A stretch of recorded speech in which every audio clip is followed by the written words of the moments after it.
What's up? It's DJ RJ here, UFChronicles, and we got Season 2, Episode 5, The Man with the Horn. We'll start the video with how we ended Part 1. You know, Phyllis Hyman was very frustrated with the music industry. Did you sense that? Oh, yeah. Well, she always had a battle with Clive Davis, and I think he blacklisted her for a while. Oh. And, you know, basically she stood up for what she wanted to do. And, you know, he was like, he wanted to do something different and she wasn't going for it. And so because of that, he blacklisted her. At this point in the video, we've moved on to the subject of Norman Connors.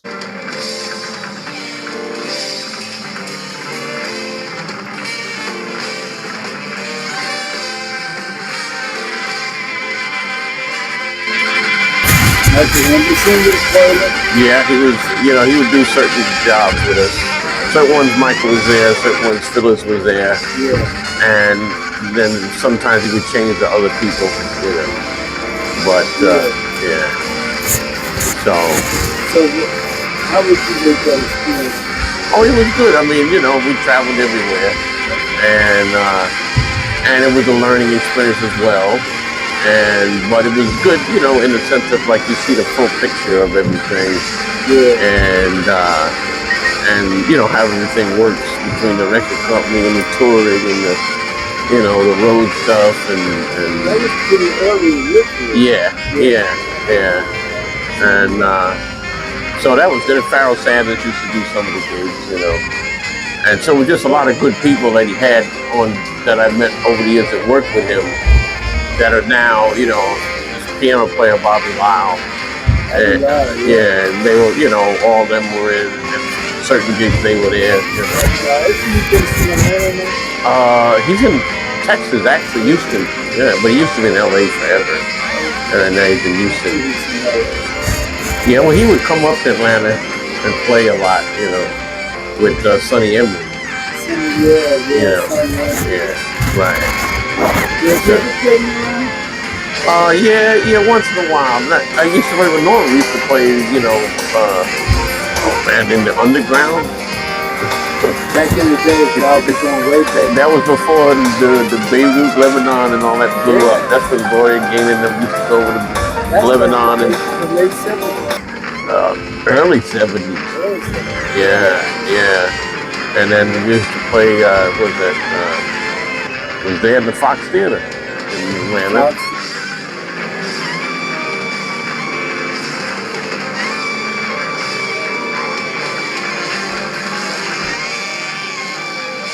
Immediately following their departure from the new band, now known as Atlantic Starr, bassist Clifford Archer and saxophonist Koran joined the Duke Jones Project in Japan. Koran over there. And right. But at that point, it was just me, Duke Jones, you know. Yeah. And so they went over with me. They stayed. They didn't come back. You see that? Right. I don't know if he has kids. I don't know. But he gets married, and Koran's in Thailand. Been over there for since. I didn't know that. Yeah, he's been in Thailand for 20 years now. Wow. Kazamui. Yeah. Wow. And so we was going over there, and I did a record over there.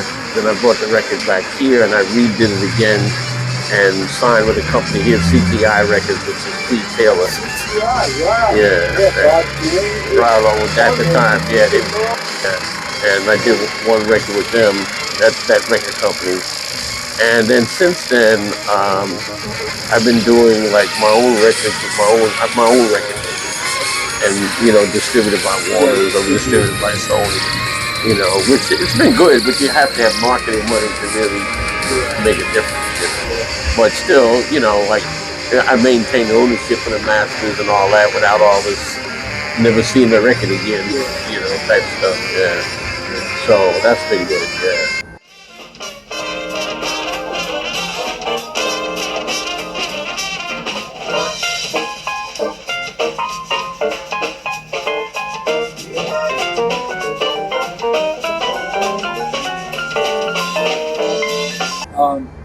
What about the streaming? That's like taking over. Well, I mean, it's nice that they have these processes, but they're not paying nobody. It's just like everything else, like being underpaid, so you can't make a living.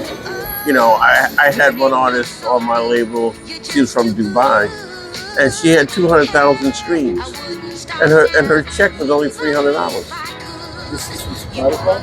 Yeah, or well, streaming in general, whether it's Spotify, Pandora's, or whatever. If you add them all together, and so, but see, that's the new scam now. You know, it's like the record companies are in the back room with the streaming companies, the Spotify's and the Pandora's, and they're passing money back and forth, millions of dollars, and they're screwing the artists, and so the artist is getting like a quarter of a penny every time when it should be $1. So if she did 200,000 streams, it should be $200,000. What's what it should be. And then the Congress is going along with it because they're being paid just like they are with everything else. And so they're shafting people, which is exactly what's been happening in this country and with a lot of stuff where the lobbies are so they're just shafting everybody, whatever business you're in. Yeah, the banks are killing people with the fees. You know, these streaming services ain't paying what they're supposed to. You know, it's just all a big, you know. So the only safe way you have is to own your stuff, sell it yourself from your website, and cut out, you know, and even if you only sold 1,000 copies times $10, you know, it's 20 grand, 10, 20 grand. So that's what I'm preparing to do that now is from my website is to get my sales thing happening, print up some product, and then just sell from my website with maybe some T-shirts and all that. That's what's happening now. Well, you before all that, you did something else interesting to me. You bought the rights to a very popular groups. Explain a little bit about the Dr. Buzzards. Well, I work with them with Kid Creole and the Coconuts, Yeah. and Dr. Buzzard's band, and we had a record company at one point in Japan. Orch Darnell, and under his screen name Kid Creole, was an American songwriter, musician, and singer. He co-founded Dr. Buzzard's original Savannah band.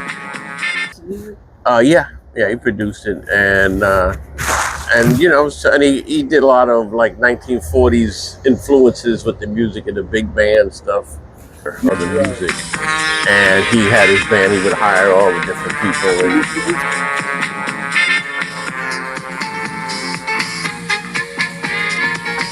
So what's on the horizon for you? Well, right now I'm just I'm doing I have my own little record label.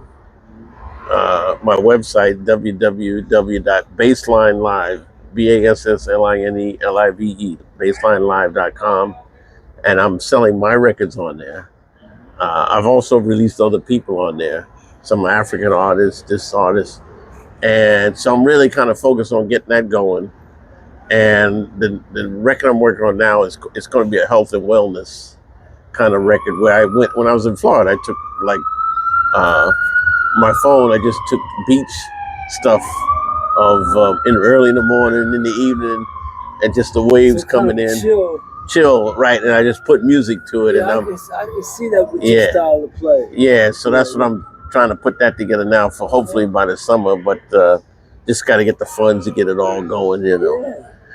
And so that's what I'm going to do, and I'm going to just sell stuff. I mean, I have a distribution with Sony, so it's in all the Pandora's, the Spotify's, and all that. But basically, you're going to make your money selling it yourself unless you get a big hit or something, you know.